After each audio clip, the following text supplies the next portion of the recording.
Hi, I'm James and welcome back to my channel. Today I'm going to be ranking the unique power cards from Spirit Island, and I'll be specifically looking at the power cards from the Horizons, Branch&Claw and Promo Pack 2 expansions. As fair warning, I'm not quite as experienced with some of the spirits from Horizons and Promo Pack 2 as I am with the base game and Jagged Earth, but I will definitely be trying my best to give a fair and representative ranking of all of the cards included in these expansions. So I guess onto the ranking criteria. I guess just as context, I will be ranking all of these cards in the context in which the spirit belongs to. So, for example, if there is a card which, has good elements for that spirit and has an effect that maybe isn't that good overall, but actually plays into what the spirit is trying to achieve well, then it might still score highly, even if it's objectively not a very powerful card. Other things I'll be considering is how many times per game does the spirit want to be playing this card? Is this something that's, core to their strategy that they want to be throwing out every turn? Or is it maybe just something they want to do once or twice when they have to? Would they trade this power card away if they could redraft it on the first turn? And by that I mean, if you could draw 4 minor cards and pick one, would you rather do that or just, not risk giving up your unique card? And finally, I guess this will just be based on my experience of playing these spirits, and it can definitely differ depending on how you like to play these spirits and if you have a different play style.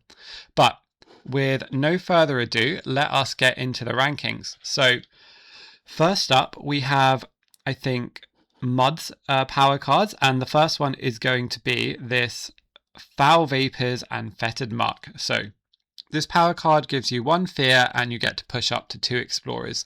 So it's got pretty good range. It needs a sacred site, but Mud will always have sacred sites due to its special rule, which also benefits from that.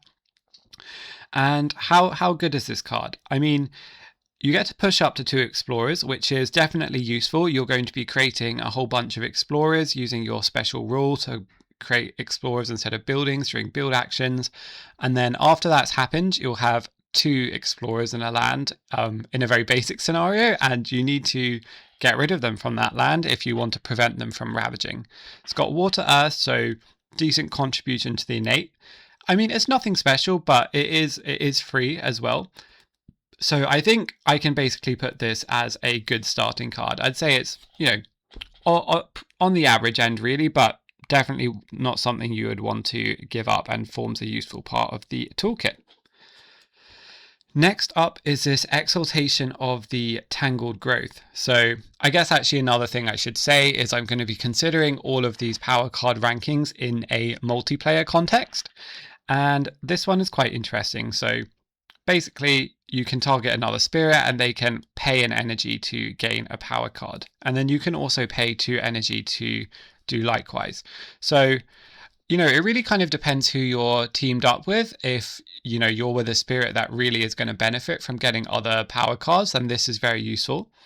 Paying 2 energy for yourself is relatively expensive, and it might not be something you want to do on the first turn if you're planning to gain a power card yourself. And therefore, if you are delaying this, that might mean delaying the benefit that's going up to other spirits. So I think this isn't actually... this is one of the weaker support cards in terms of dishing out power cards. And I think we have another one in this video which might do slightly better. So I'm actually only going to put this one in play once or twice. I don't think it's that really key to what Mud is trying to do. I think they need to do a couple of other things to control the board, and this isn't quite fitting into their toolkit especially well. So play once or twice. Now we've got Open Shifting Waterways. So it's kind of similar to the Foul Vapors and Fetid Muck in my opinion in terms of how it fits into the toolkit. It's moon water, so also contributing to that moon water earth innate fairly well. And I think what I like about this is you gather some Dahan in and then you can deal 1 damage. So again, if you've got that situation where you've got 2 explorers in, you kind of gather some explorers into your land and then you use it to kill one of them, and then the other one will hopefully die in the ravage during a counter attack.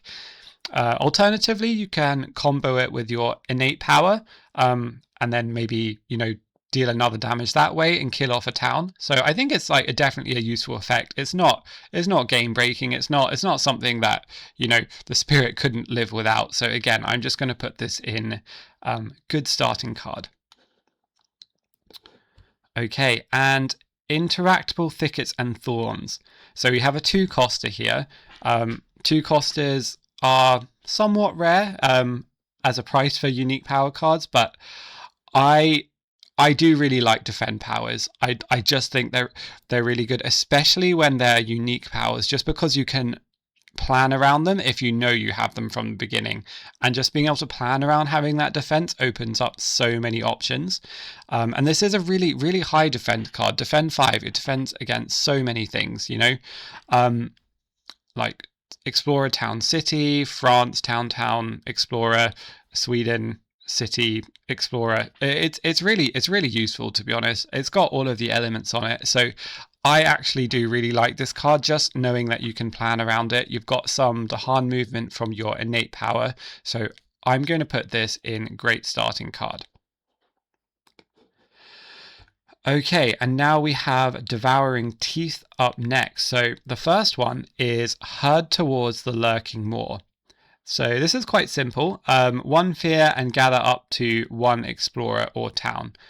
So this is 0 range, as many of Teeth powers are. So you just always, you know, do have to be careful while placing presence. In the early game, it's like kind of okay. You could probably use it maybe a couple of times. It doesn't have the fire on it for the innate, but it does have the animal. And I think you can sometimes combo this with Ferocious Rampage to kind of kill off a bunch of towns or explorers, and you know, you can gather something to potentially stop a build, though the range restriction can make it a little bit awkward to use. To be honest, I'm going to put this in play once or twice. I don't think this spirit is really going to be playing this card too much. It's not really that obsessed with it, so I will be putting it play once or twice. Gift of Furious Might. Now this one's a really interesting power. So you have to target another spirit, and that spirit may deal +3 damage when using a damage dealing power. So again, it kind of depends who you're paired with. If you're paired with a spirit that doesn't do damage, then you're going to have quite a hard time making use out of this card. I will say that. Now, are you going to be paired with another spirit that doesn't do damage? You're probably just not even going to choose that pairing. But yeah, I mean, I don't know. I think this is like kind of useful. You know, maybe if you're pairing it with someone like River, then when you do your massive flooding innate, you can just kill off as many cities as well with that. But yeah, it's kind of, yeah, it's a really interesting one. I think it really depends on who you're paired up with. I mean, in solo is actually quite decent way to just get some extra damage done. So I think I'm going to put this in good starting card. I think it can. Well, it's really tricky because, yeah, I think you'll play this more than once or twice. I mean, support powers are really good, but yeah, it really depends who you're paired with, this one in particular. And then we've got Mark Territory with Scars and Teeth. So 0 range, defend 9, 2 fear if invaders are present, and then you also push 2 Dahan. So this card is a little bit like a Ravage Skip. You know, that defend 9 is going to defend against a lot of stuff, but it will push Dahan out so you don't get counterattack. You can use this as just a way to push Dahan around, but it's pretty expensive, and since it is your defend card, they're probably not being pushed to somewhere else where you're defending that turn. It's not a bad card, you know.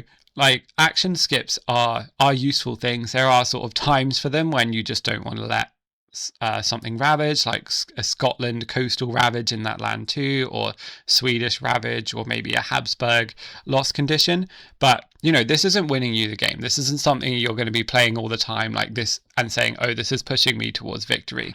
This is just a sort of oh, let's get out of a tough situation because we just don't have any other answers. Maybe we would prefer to have different cards that would actually be answers, but I will put it in play once or twice. I don't think, I mean, given its price, maybe I would risk redrafting it on turn 1. It kind of depends on the adversary a bit, but I would say it's more of a play once or twice kind of thing. And lastly, we have Ferocious Rampage. So again, 0 range, 1 fear, and 3 damage to sort of explorers or towns. And obviously there will be another one from the special rule. To be honest, I think this one's quite decent for cleaning a lot of stuff off the board. But you know, fire animal, that's good for the innate. 0 range, it is kind of pricey. I mean, Teeth doesn't. This is one of Teeth's cards that does actually kind of do something, which I do like. And, you know, given the special rule is about dealing damage, I think this is actually one that does play into Teeth's toolkit a bit better. So I will put this in good starting card. But again, I'm not really obsessed with any of these, mostly due to their price. Okay, so now we're on to Sharp Fangs from Branch and Claw, starting up with 2 near the jungle. So 1 range from a jungle, 1 fear, destroy an explorer. And crucially, it's got the plant animal. And this is really good. This is really good for Fangs, basically, for a couple of reasons. It perfect element for using the innate, which is really important to be hitting in the early game. So you need these plant animal cards. It also, I think what's best about it is it can target into blighted lands, which the spirit actually generally struggles with a couple of its powers and its unique ranging hunt. So it can kind of disrupt build cycles where you wouldn't actually otherwise be able to stop them. And I think that's really good. The last great thing about it is 0 cost, which is very important for Fangs because they have a bit of a tough time with energy, especially considering they have to pay energy to reclaim their cards. So this one is really, it's really good, to be honest.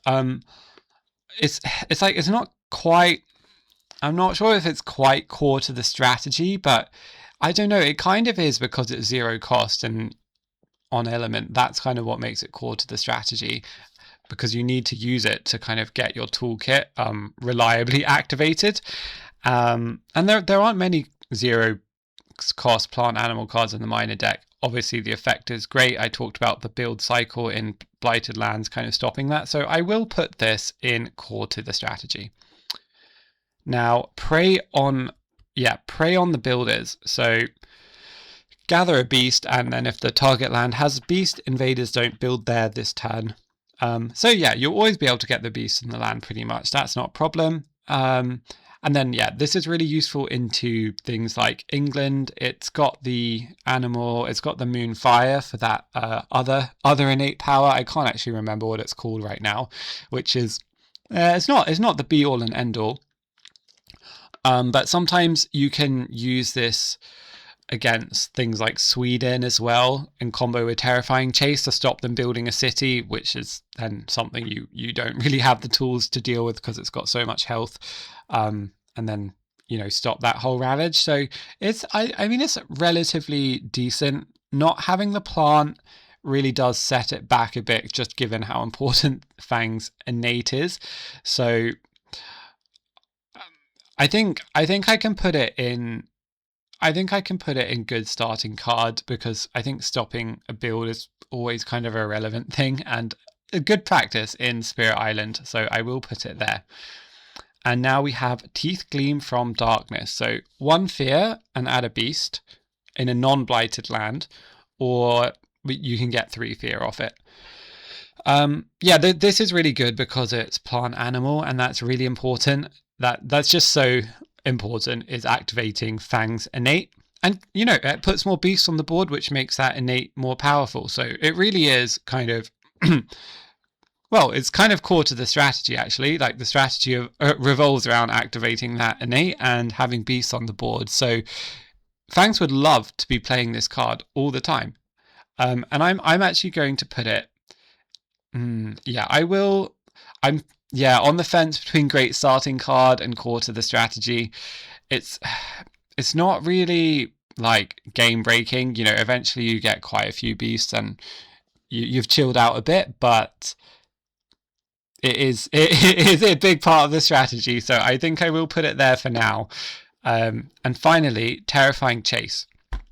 So you can push 2 explorers or towns, and then you can push, well, or Dahan, and then push even more if there are beasts in the target land and get 2 fear. So this is really good, and it's also another great tool for getting pieces out of blighted lands where you wouldn't ordinarily be able to target them. The main downside again is it just doesn't have that, well, that plant element which you need for the innate, and it's probably it can kind of fall off a bit, because what happens is generally the blighted lands, unfortunately, if either you have, you know, dealt with them properly, but once they get out of control and they've got a city in them, really hard for you to stop. And then this card is not then, you know, gonna give you any additional help with getting rid of the city, which is, I think, the main struggle with it.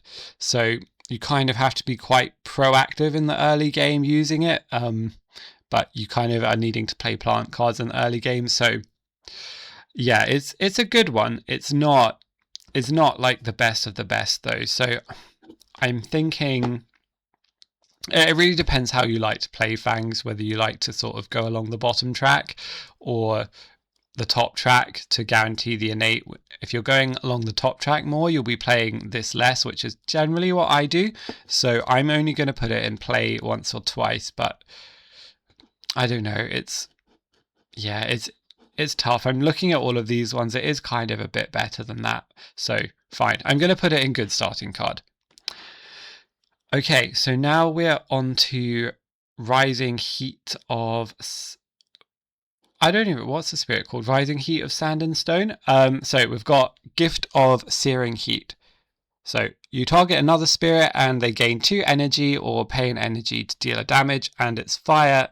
Well, it's mainly fire. That's the main thing about it, but it's also got air on it, which is useful for your innate power. This is just a really nice support card. It's cheap. It's something you can play whenever. I mean, support cards are just really good in Spirit Island, so I'm just going to put it straight into great starting card. Okay, Stinging Sandstorm. So gather up to 1 of your presence, 1 fear and 1 damage, and then, you know, obviously you use this to create those sacred sites which reduce the health of the invaders. And then you can kind of combo this with your innate in any land of your choosing in the slow phase. If you know you haven't already decided right in the fast phase where you want to make your sacred site, you can kind of change that. So this is really, really good, I think, if you're playing this spirit at a high level. And it is sort of core to the strategy. I mean, the thing with core to the strategy is like something can be core to the strategy. Is the strategy that good? That's always the question. Yeah, and I think Rising Heat has a pretty good strategy with getting all the invaders on low health and then nuking them all at once. So I will put this in core to the strategy. It's also perfect element, which is why the spirit would love playing this card all the time. And they kind of have to choose when they want to whip out that perfect element card. And now we've got Call on Herders for Aid. So gather up to 2 Dahan, and then for each Dahan present, push up to 1 Explorer, Town, or Dahan. This is probably one of the more powerful sort of disruption and / sort of Dahan movement cards actually in the game. And it's got a really cool effect. You know, you can be moving many pieces around with this. You can be moving Dahan up, you know, maybe 2 Dahan and 2 invaders around at the same time, and even, yeah, like sort of pushing them and gathering them across multiple lands. So it's really powerful. It's fire earth, good for the innate.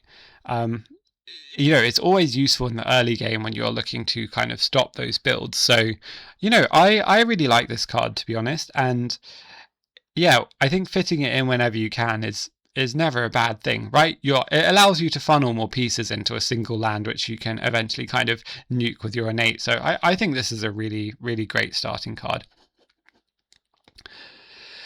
And Sweltering Exhaustion. So 1 fear, skip up to 1 ravage or build action. So we've got another 2-coster here. So we've kind of got high expectations. And again, like this is 2 costs, so you don't want to be playing it all the time. It is a more sort of defensive tool. So it's not what's going to be winning you the game, but skipping a nasty ravage. There's always a nasty ravage at some point when you're playing on high difficulty. So you will be getting use out of this.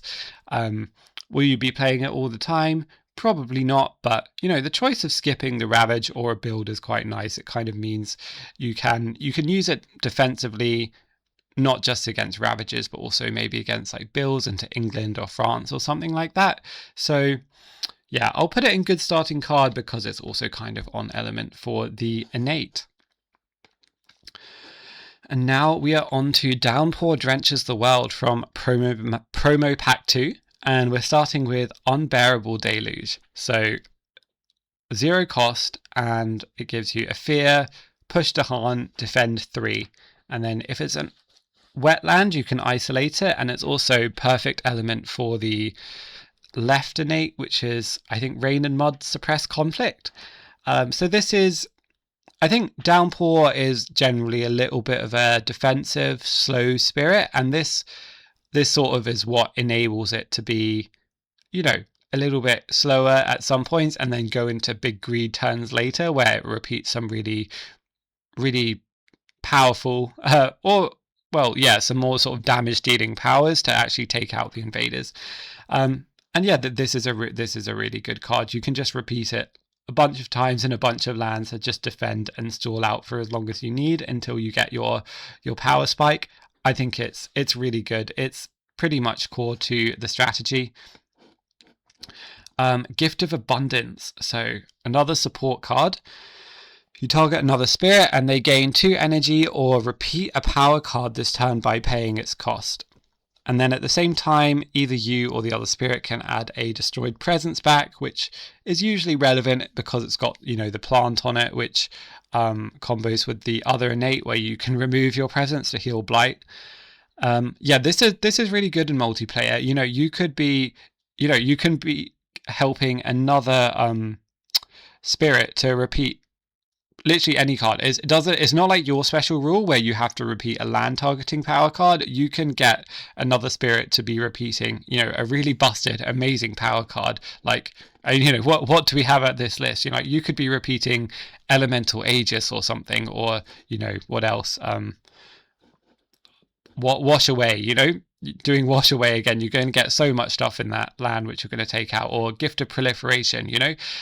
Or whatever is most useful at the time. I think repeating a power card is just one of the best things in Spirit Island because you can repeat what is ever the most optimal. So this is basically as good as whatever the best power card is in play that turn. So I'm going with, it's potentially game warping. I mean, on its own, it kind of depends on what else is existing, I think. But I really, really like Gift of Abundance. It can enable some amazing stuff, and that can go for major powers later on in the game too. So there's really limitless potential of this card. And now we have Dark Skies loose a Stinging Rain. So this targets 1 range from a wetland, isolates it, push up to an Explorer and 2 Dahan. So this is just a really nice build disruption tool. You push the Explorer and then you isolate the land, so it will even stop sort of anything appearing in that land against adversaries like England and Habsburg, where they kind of still might put stuff there anyway, even if you do get rid of the Explorer, which is really nice. It's got air, water, so it's kind of on element. The spirit loves water, so this card is contributing towards that. It's not, it's not the be all and end all. You probably could find something better in the minor deck. And the thing with Downpour is they have this growth 2 option, which actually makes them have to discard 2 power cards in order to use it. So when you're kind of ranking power cards in the context of Downpour, they really do have to be good cards, because if they're not making the cut versus the other ones, then they might just get discarded and literally never played because, you can't even play them for the sake of them and having them in your hand because you'll have discarded. So it's quite a high bar that Downpour has to live up to. Yeah, this one, it really kind of just depends on the situation. I'd say, in the early game, has use. Towards the later game, you might also play it. It's not super special. I think, yeah, it's like okay. It's kind of expensive though, right? You prefer to repeat 0 cost cards because, well, it's just easier to do it. So I will put it in play once or twice, but it's a bit of a tough call. And Foundations Sink into Mud. So 0 range, 2 damage to towns, or if target land is wetlands, you deal 1 damage to each building. So generally this is kind of a built-in finisher card that Downpour has. In the late game, you can just repeat this. You make a wetlands anywhere using your special rule, and then repeat this a couple of times using your other special rule to take out all of the buildings. So yeah, it can kind of like take the place of a major power if you want. In the early game, it doesn't see that much use, but it's actually quite important given Downpour doesn't have many aggressive options. It's very defensive. It's very about stalling out and then doing something. Well, it doesn't have to stall. It can take a lot of quick actions in the early game if it drafts some nice minors. But yeah, its general toolkit is quite defensive, doesn't generate that much fear. So this card really stands out in, giving Downpour a reliable finisher.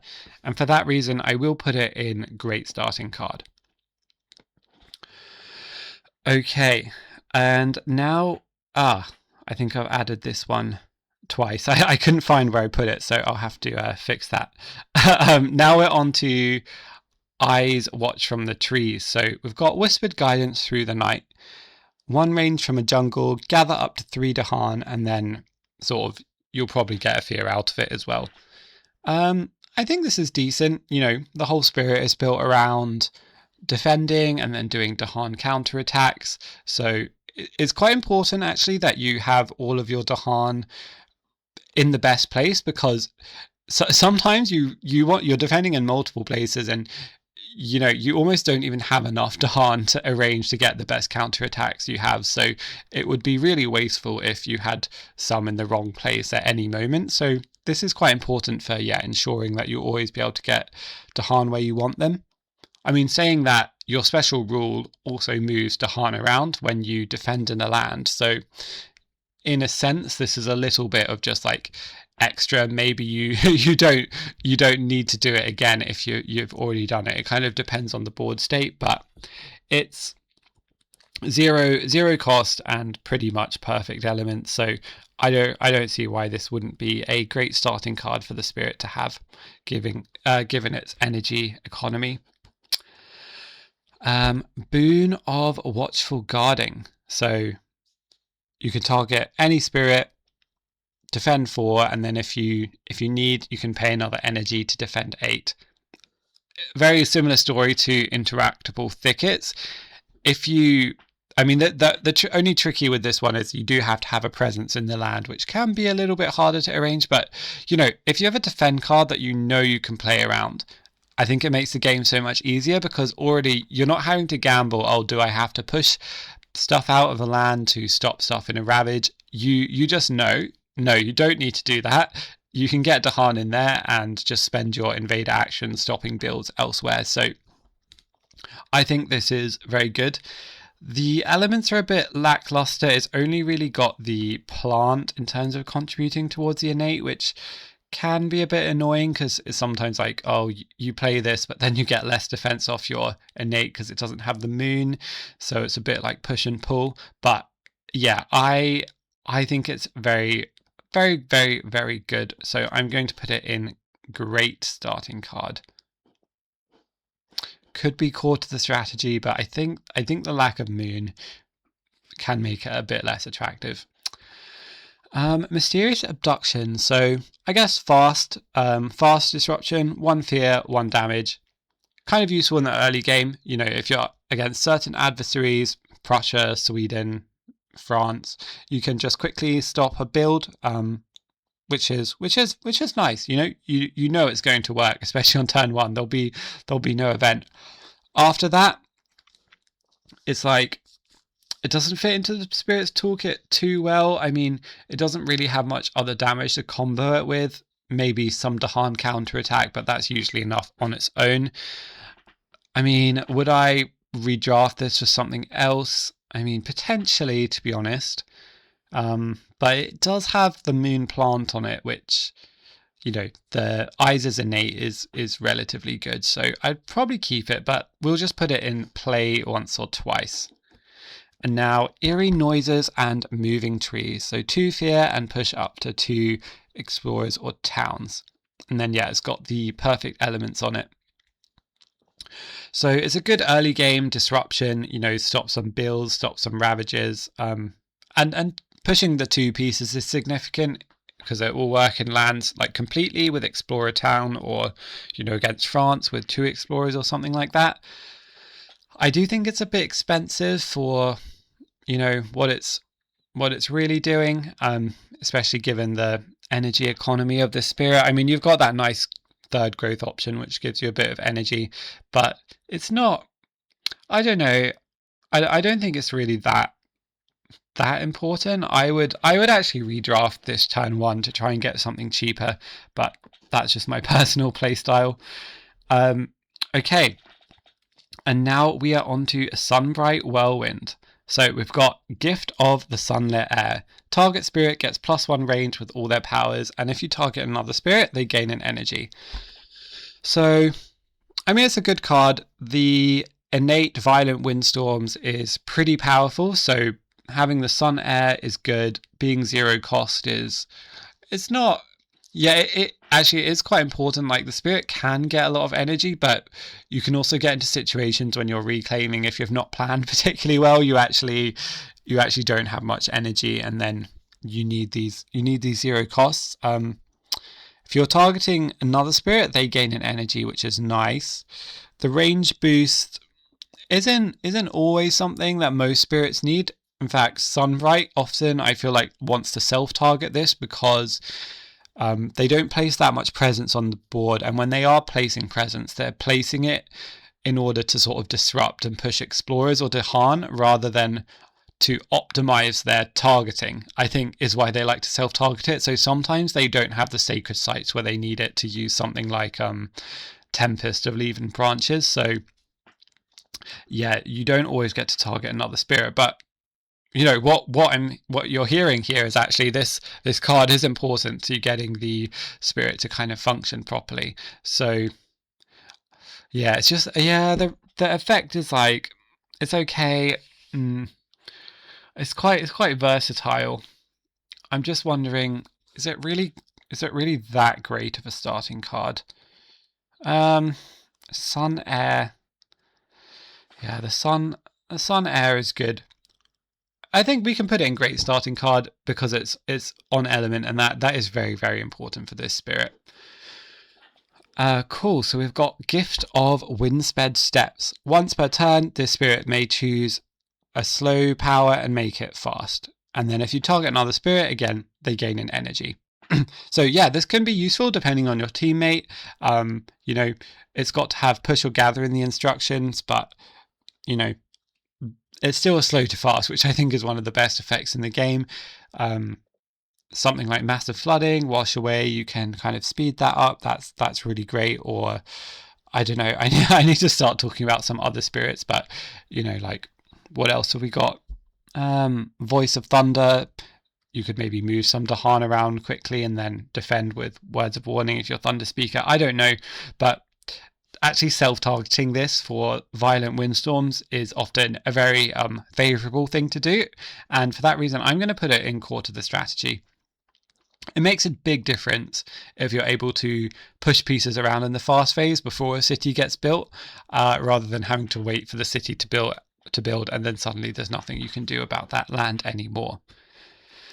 Scatter to the Winds. So choose up to 5 explorers, towns, or Dahan and push them to as many different lands as possible. So it's quite good in that you can get a lot of pieces out of a land, so you can stop some quite crazy potential builds. Pushing to different lands is sometimes a little bit challenging, but if there's Dahan in there, sometimes you can kind of manipulate it so the Dahan go to the lands where you don't want invaders to go, which is nice. Though it's not something that the Spirit needs to be kind of playing a lot of. It doesn't have the sun. It's kind of nice, but the Spirit kind of prefers to be doing fast powers, so I only really play this once or twice. You know, the thing is the Spirit likes to underplay quite a lot and not play its power cards so we can get high tiers of the innate. So it's not really that obsessed with playing cards over and over for the effect. It's more kind of wanting to get all those good elements and then get out with a strong turn. So I'm only going to put this Scatter to the Winds in play once or twice. And now Tempest of Leaves and Branches. So this is a really interesting one. It's another one of those 2 cost and do some damage type cards. And this time, choose up to 5 different invaders and 1 damage to each of them. I think there's some really interesting ways you can use this card with the Spirit. So you might be pushing a lot of explorers around, which means it's not unlikely that you end up with a land with lots of explorers in it, and then you just kind of use this to nuke them and take them out, which is, you know, obviously really good versus France and Russia, because if you leave them around too long, they're gonna be causing you problems. You can also combo it with lower levels of Violent Windstorms that do a damage to pieces into the land they're pushed to. So you push some towns and then they have 1 health remaining. This finishes them off. You can also combo it with higher levels of Violent Windstorms. So I think you have a 4 damage at the top level, and you can deal 2 damage to 2 cities with that.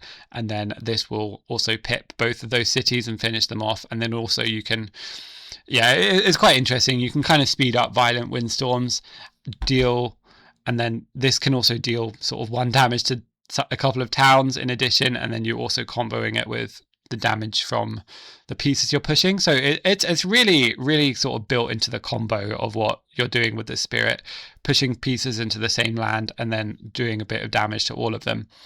Sun Air, great for the innate. It is quite expensive though. That's the main thing. So you just have to be careful about when you're choosing to do this. But the point is, it's worth it. This is why you want sort of cheaper cards otherwise, because this card is part of your toolkit. This is core to your strategy, in my opinion. So I'm putting this in core to the strategy. And we're nearly done. So onto the Mysterious Finder. So we've got Traveler's Boon. It's got the Moon Air, and target Spirit moves up to 3 of their presence into one of your lands, and they can move some stuff along with it. So again, you have to target another Spirit, and it really depends what type of Spirit you're with as to whether they want to be moving their presence around. I mean, you can kind of create sacred sites with this, which is pretty cool. And then, I mean, you're only really moving 1 invader. So in terms of disrupting build or ravage cycles, it's not that impactful. It's obviously got air on it, which is great for the lay path innate. It doesn't have sun, which is okay, because you can usually get a sun quite early on your tracks, and then if you play another sun card, you can often be playing 2 cards at once, then yeah, that will have you covered. But it's just a bit like, okay. I mean, it's good that it's 0 cost. Sometimes on the first turn you don't have many options to play because you have no energy, but it's, I don't know. I think Finder can do better than this, is what I think. So I'm going to put in Wood Redraft turn 1. You have so many cards as well, so you don't really need to play them a lot. And okay, Path Tied by Nature. So this time a 1 range card, and you can move up to 2 invaders, Dahan, Presence Beast to a land within 2 range that has the same terrain. So when is this useful? It's kind of a weird one, right? You want to disrupt something, but then you put them somewhere that has the same terrain. So then the land that you're moving them to, you're creating a bigger problem. I mean, it's still good. Like now they're only going to build in 1 land instead of 2. That's kind of Finder's bread and butter in that you concentrate big problems in one land. It's sun air, so it's good for activating your lay pass innate. I mean, the moon is also important to that as well, so it does kind of lack the moon.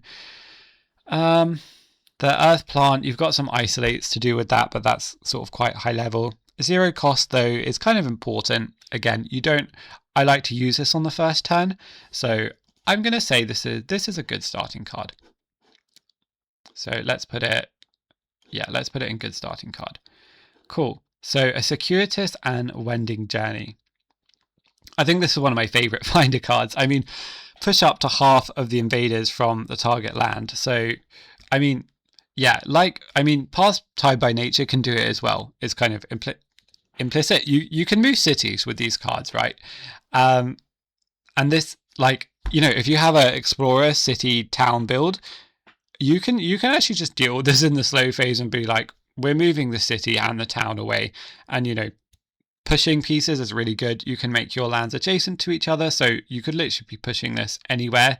It's really cool. And then you're also pushing Dahan, Presence, and Beast. And for some reason, it's zero cost, which is just crazy to me. I think this is an amazing card, so I feel like I'd be doing a disservice if I didn't put it in core to the strategy.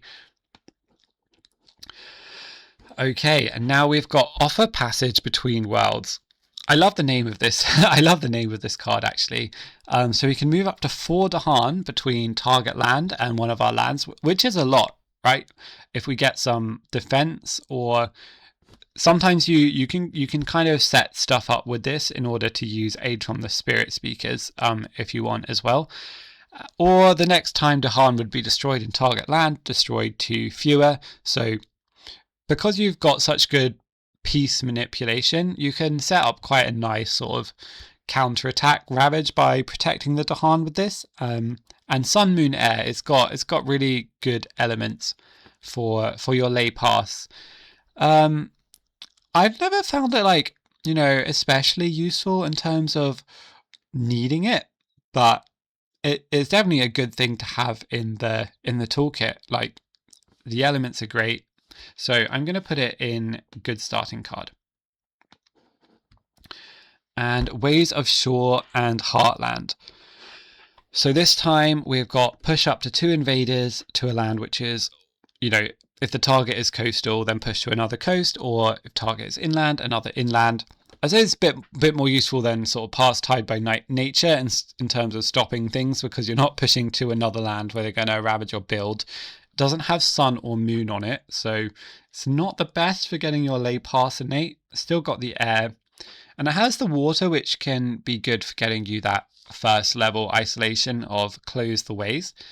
2 range is pretty good. 1 cost is fine. I mean, it's slow. 0 cost is so much better. It's just giving you more options on that first turn is really good. I think, to be honest, I haven't played that much Finder, so I probably am not the best to comment. I think you probably could use it a lot, and it's going to be better than most of the cards I think that you could draw, though you do need to draft into some mages that will do some damage and destruction for you. I'm going to at least put it in good starting card, because Finders cards, they are very good. You won't find cards like these on other spirits.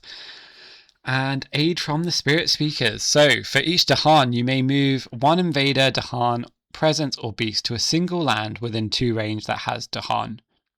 So it's a bit weird. I feel like on the face of it, it's 2 cost, it's quite expensive, and it's relatively restrictive, right? There has to be Dahan in the land. There's probably got to be a couple for it to do something meaningful, and then when you're pushing where you're pushing it to, that land has to have Dahan, which if you're trying to build one of those big lands with heaps of invaders, it's possible that there won't be any Dahan in there because they died during any ravage that happened there. So, does it even let you push stuff where you want to? I don't know, but it's a fast, very powerful disruption tool.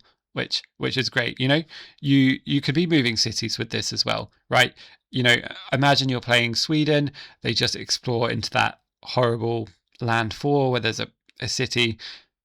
You can just be like, actually no, just on the spot, that's not happening. So yeah, I think it's really good. I don't know, maybe all of these cards should be great starting cards. Moving cities around is just crazy. I don't know why I like this one so much, given all the sort of more negative things I had to say about it, but I do really like it. I'm gonna put it in great starting card. I think the thing is expensive, is annoying at first, but then Finder does get a lot of energy, so it becomes less of a problem. And finally, we are on to Keeper of the Forbidden Wilds from Branch&Claw. And first up, we have Boon of Growing Power. So target spirit gains a power card. If you target another spirit, they gain 1 energy. So this is really nice. You're giving out energy and you're giving out a power card. You have lots of energy, so you can be affording to play this. It's Sun Plant. It's great for your Spreading Wilds innate and also punish those who trespass. You always play it on turn 1, and you have quite a few card plays, so you can be dishing out this support card quite a lot. Yeah, it's really, really good, to be honest. It's either a great starting card or core to the strategy. I mean, it's probably not. I don't know. Actually, no, this is really good, right? We mustn't forget how good powering up another spirit can be.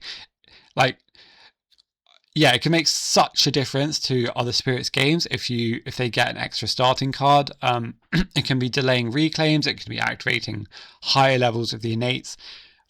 Yeah, this is really good, and the fact that, you know, it doesn't cost them, it also gives them the energy to play it. I think that's really, really good.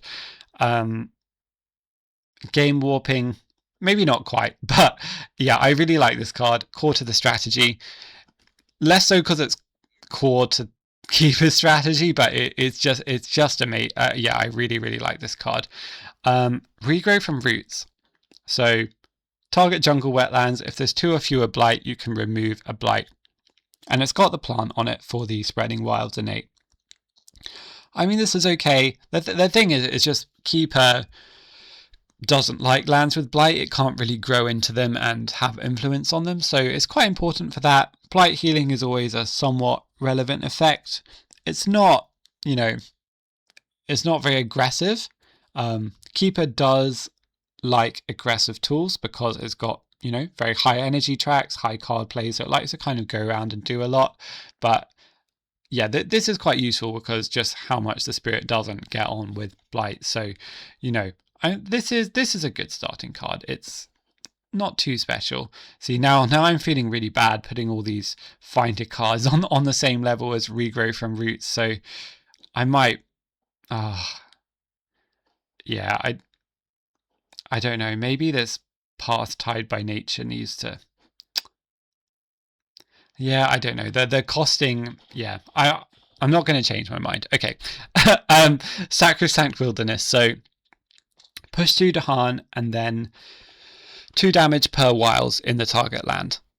So, and then yeah, Sun Plant, which is on element, quite expensive and not, you know, super easy to just deal damage wherever you want, but I've actually grown to quite like it. There's just a classic strategy of they explore in a land with a town, you push the explorer out with Spreading Wilds, you place the wilds there, and then you destroy the town with Sacrosanct Wilderness, and suddenly that's, you know, a whole problem land gone.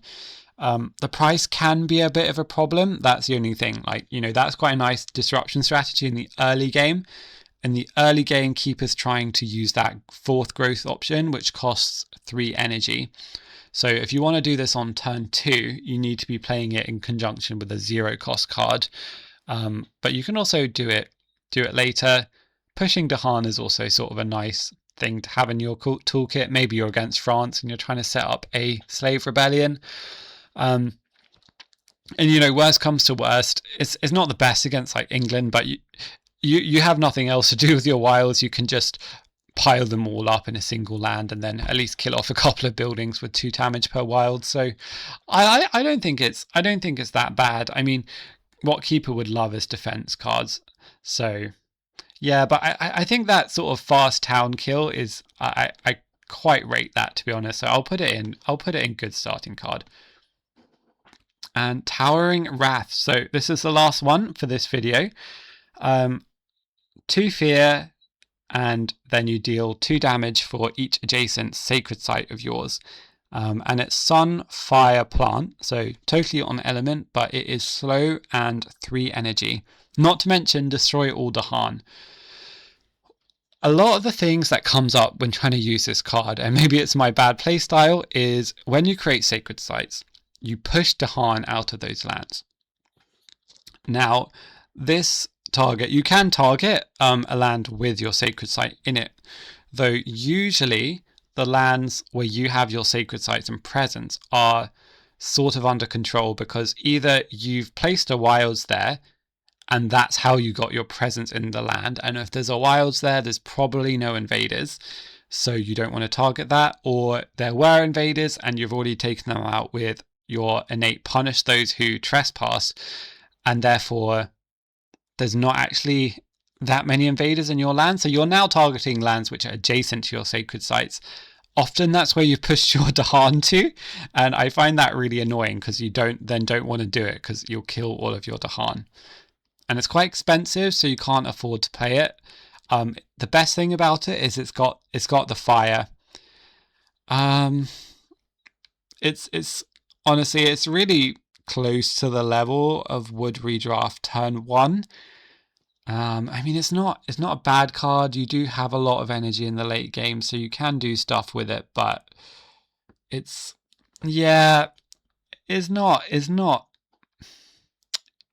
not that good. So I'll put it in Wood Redraft turn 1. And okay, so I don't know if this is even going to all fit on one screen anymore. Not really. We've just got so many unique power cards. Maybe if I zoom out a bit, you can see more. But yeah, I mean, let me know what you think. Let me know if you disagree with any of my opinions, especially for some of these Horizon spirits. I think, Eyes and Teeth are stuff I've really not played that much of, and Finder as well. So I'd love to hear your opinions on everything, really. I think this time the power cards compared to the base game were a bit more in the middle rank, so I think there were fewer in the sort of extreme higher and lower categories. Let me know if you think that is, something they've done to sort of better balance the Horizon spirits, or in the later expansions, I don't know. And then yeah, I think after, maybe we'll do another video again. If you are interested, I can also rank the Jagged Earth spirits and then sort of do a review, maybe look at what kind of power cards do quite well, like how well 0 costs do compared to 1 costs, how well Dahan movement cards do. Yeah, there's lots of possibilities, but yeah, let me know what you think in the comments, and see you next time.